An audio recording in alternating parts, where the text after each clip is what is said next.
Hello, welcome back to MA211. In this video, we're talking about slope fields and phase lines. Before we can do that, we need to talk about a certain kind of ODE. So a first order ODE is autonomous if the right-hand side can be written as only a function of the unknown. So if y prime is some function of just y. So for example, y prime equals y squared times y minus 1. That thing is autonomous. There's no independent variable here. On the other hand, let me change my pen color. On the other hand, this guy is non-autonomous. This right-hand side, well, this is supposed to be a t to match this guy. This right-hand side depends explicitly on the independent variable.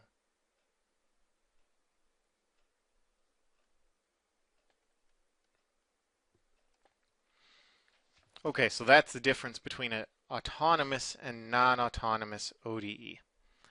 All right, now, what does the slope field for an autonomous ODE look like? If I were to draw the slope field, this is the t-axis, this is the y-axis.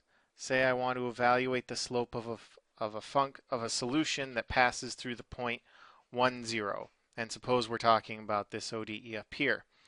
So it passes through the point t equals 0, or t equals 1, y equals 0. It'll have slope 0, right? Now what happens if a solution passes through the point t equals 1, y equals 1? Then again you'll have slope 0. And what if it passes through the point t equals 0, y equals 2? Then it'll pass through the point, or it'll have slope 4, right? Alright, now what happens when I move to the right? Suppose I want to see what happens when t equals 2 and y equals 0. Well, again, it's exactly the same as what happens when t equals 1 and y equals 0, because this right-hand side, again, doesn't depend on the independent variable. And so when I evaluate at t equals 2 and y equals 1, it's the same as evaluating at t equals 1 and y equals 1. And when I want to evaluate at t equals 2, y equals 2, it's exactly the same as evaluating at t equals 1, y equals 2. So the point here is that since this right-hand side depends only on y, these slopes depend only on y.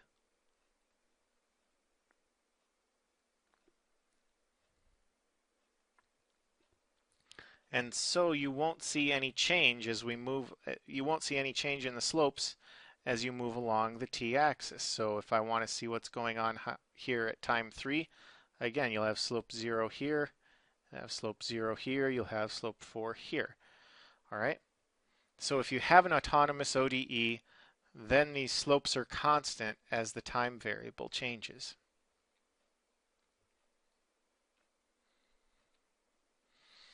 All right, let's talk about something new. An equilibrium solution to an ODE is a function that's constant and solves the ODE. Now, if a function is constant, it has to have a zero derivative. So as an example, let's suppose we want to find the constant solutions to this autonomous ODE, y prime equals 3y times y minus 1. That means find the equilibrium solutions. So what we want is, if we're looking for a constant y, that means we want y prime to be equal to 0. So y is constant. That's why we want that. And we also want y prime to be 3y times y minus 1. That's y is a solution. That means that we want 0 to be 3y times y minus 1. And that means we want y to be 0 or y to be 1. Both of those are solutions to the ODE, and they're constant, right? This is not a number. This is the function y of t equals 0. This is the function y of t equals 1. The constant functions. Okay, so I guess I wrote in the wrong place, but that's okay. Now, an equilibrium solution we've already defined. an equilibrium solution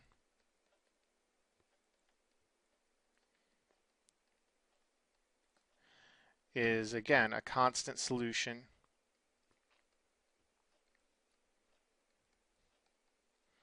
to an autonomous ODE.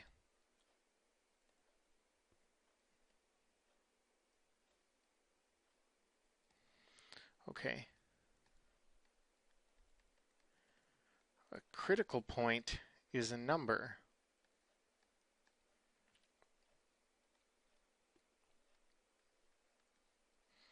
okay, and it's just up here, it's the number that makes that right hand side 0. So up here, the critical points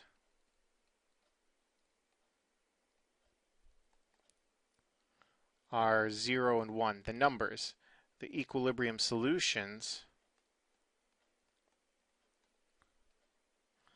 are y of t equals 0 and y of t equals 1. So there's a difference. A critical point is the number that makes that right hand side 0. An equilibrium solution is the function that is constantly equal to whatever the critical points are. Now the good thing about autonomous ODEs, as long as that right hand side is fairly simple, we can analyze their behavior pretty easily. So the first thing we do, we're going to try and draw what's called a phase portrait. So let's look at this ODE right here, y prime equals 3y times 4 minus y. What we're going to do is draw a line like this. It's always a vertical line. And then we're going to draw 2 dots corresponding to the equilibrium solution. So we know there's an equilibrium solution at y equals 4. That's one equilibrium solution, and we know there's an equilibrium solution at y equals 0. So I'm going to label those. Here's 0, here's 4, and these dots mean there's an equilibrium solution y equals 4, and there's an equilibrium solution y equals 0. And now let's ask ourselves, what happens if we have a different solution, not an equilibrium solution, but if we have another solution, if we have a solution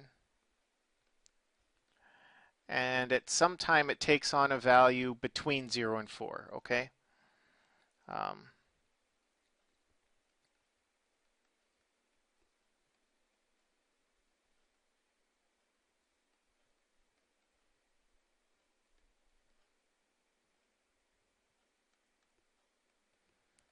Then what's going to happen? So suppose that y is some value between 0 and 4. Then what's going to happen? Well, y prime will be 3 times its current value, which is between 0 and 4, times 4 minus its current value, which is a positive number. So we'll have y prime is equal to 3 times y times 4 minus y, and y is a positive number. 4 minus y, that's a positive number if y is between 0 and 4. And so if you have a solution that takes on a value between 0 and 4, you can see its derivative is going to be positive. Always. It doesn't matter what time it is, the solution will have a positive derivative. And we denote that like this. We draw an upward pointing arrow between 0 and 4. Now, what if you have a solution that takes on a value less than 0?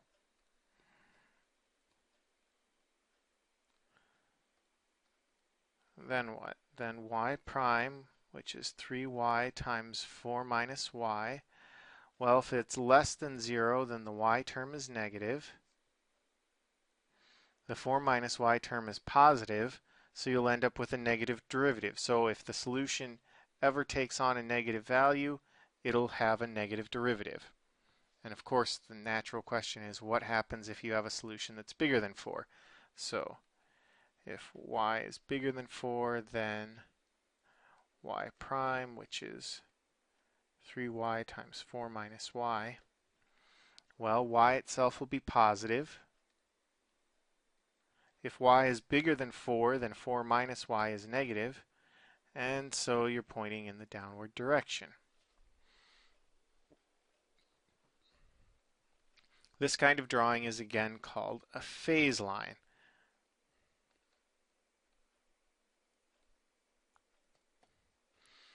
Okay, and from a phase line, we can do lots of cool things. You can draw a representative solution. So let's see.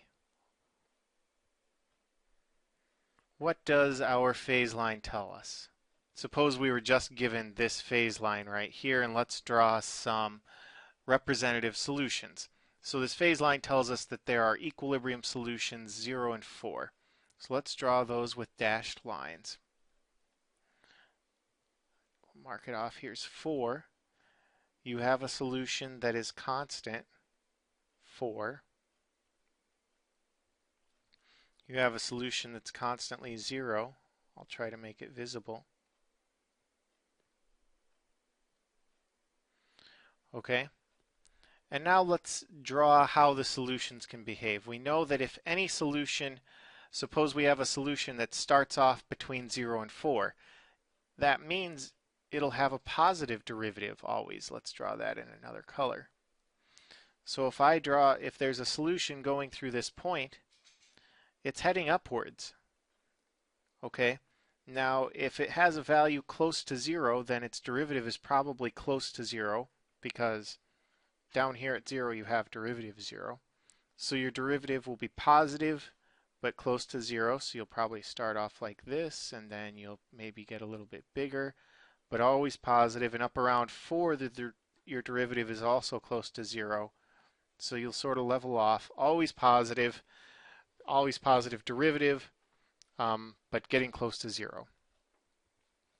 All right, what happens if you start off less than 0? Well, you'll start off maybe here. You'll have a derivative that's close to 0 but negative, and probably gets more like that. And what happens if you start off above 4? Well, you probably go like that. Okay, doing this is called sketching representative solutions.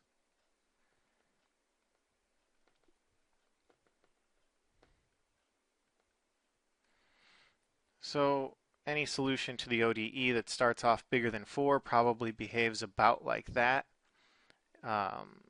Any solution that starts off between 0 and 4 probably looks a lot like that. And anything that starts off less than 0 probably looks a lot like that.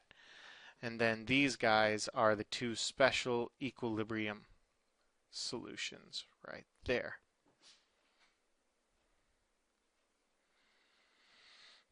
Okay. Now let's talk about classifying these equilibrium solutions. Let's suppose that we have an ODE whose phase portrait looks like this. So you have a phase portrait, you have an equilibrium solution, say at 3, and if you start off above 3, you go down, and if you start off below 3, you go up. So suppose we have a phase portrait that looks like this. And actually, let's add one more equilibrium solution at 1. So then the representative solutions look like this.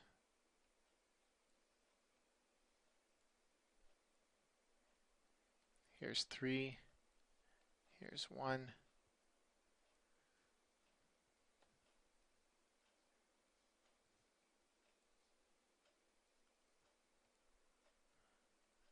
All right, let's see. If you start off above 3, you more or less go like that. And if you start off below 3, you more or less go like that. And if you start off right here above 1, then you look like that.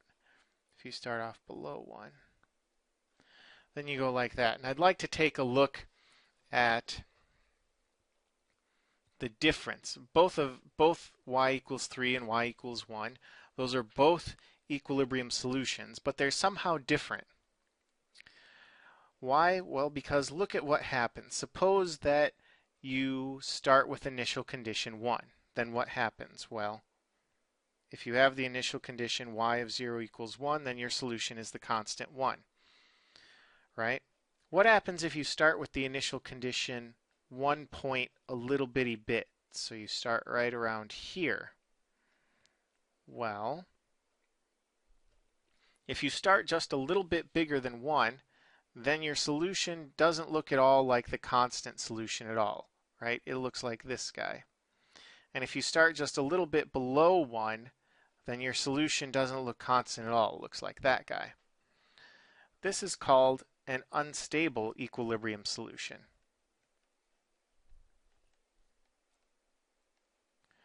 Because changing the initial condition just a little bitty bit makes your solution look a lot different. On the other hand, look it up here. If I start with initial condition y of 0 equals 3, then I get a nice constant solution. If I start with initial condition y of 0 equals 3 plus a little bit, like right up here, then I get a solution that, well, looks a lot like the constant solution.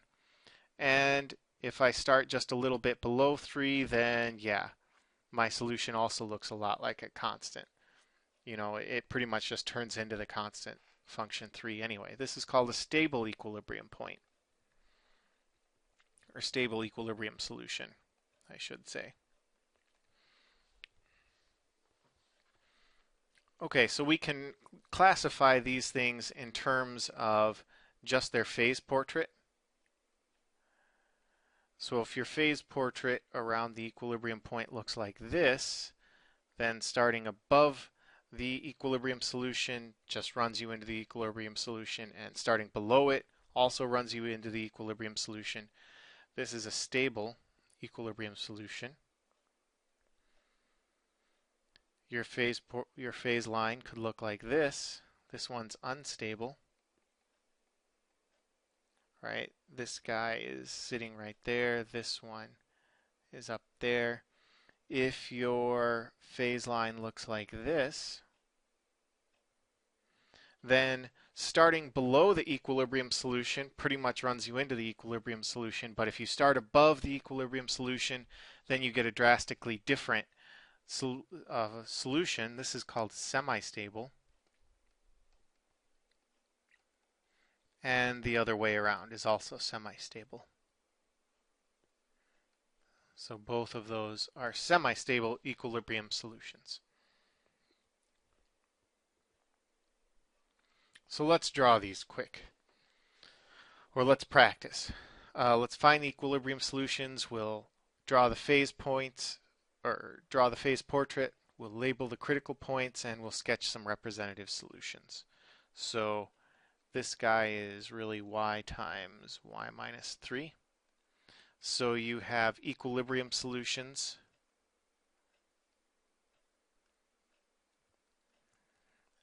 Y of t equals 0 and y of t equals 3. We can draw a phase portrait. We'll have a dot 0 and a dot at 3. And let's see what happens if y is bigger than 3. Then you'll have a positive number here and a positive number here. So your arrow should be pointing up if y is bigger than 3. If y is between 0 and 3, then this will be positive, this will be negative. So you'll be going down. If y is less than 0, then this will be negative, and that'll be negative, so that'll be pointing up. So we can label the critical point, or the equilibrium solution at 3. This is unstable. This one's stable. And we could sketch the representative solutions like this.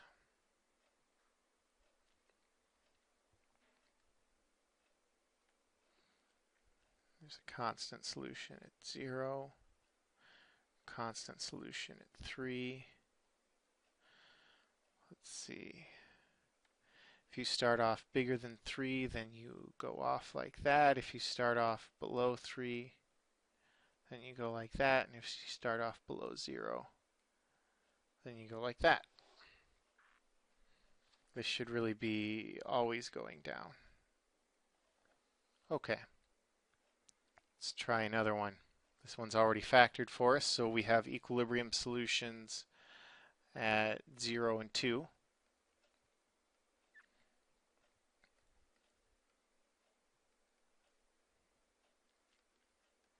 Y of t equals 0, y of t equals 2.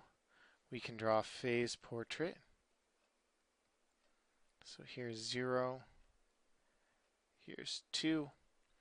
If we have a solution that gets, say, bigger than 2, then this will be positive, that'll be negative, that'll be negative. So this will be positive. If we're between 0 and 2, then this will be positive. This will be positive. This will be positive. So that'll be positive. And if we're less than 0, then that'll be negative. This will be positive. That'll be positive. So like that. So looking at the phase portrait, we can tell that the solution at 0 is unstable. And the solution at 2 is semi-stable.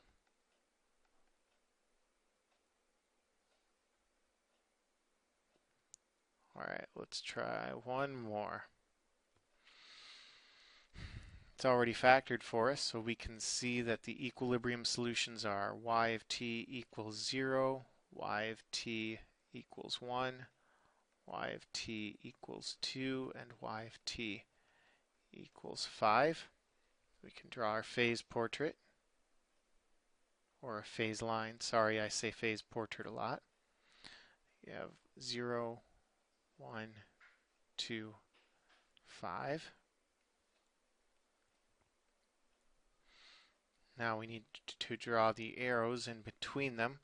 Let's see, if y is between 0 and 1, then this is positive, and that is negative, and that is negative squared, so that's positive, and then that's negative, so overall a positive. Right here, between 1 and 2, we'll have a positive, a negative squared, so a positive, and a negative, so you'll have something like this. Between 2 and 5, you'll have positive, positive, positive squared is positive, and that'll be negative, so that's something like that. And if you're bigger than 5, then plus, plus, plus, plus, so like that. And if you're less than 0, the negative squared will be positive. Let me see, this will be a negative here, that'll be a positive, that'll be a negative, so positive like that. Okay, so altogether we can see that 0 is semi-stable. At 1 we have a stable. At 2 we have a semi-stable. And at 5 we are unstable. All right, and that's all there is to drawing phase lines.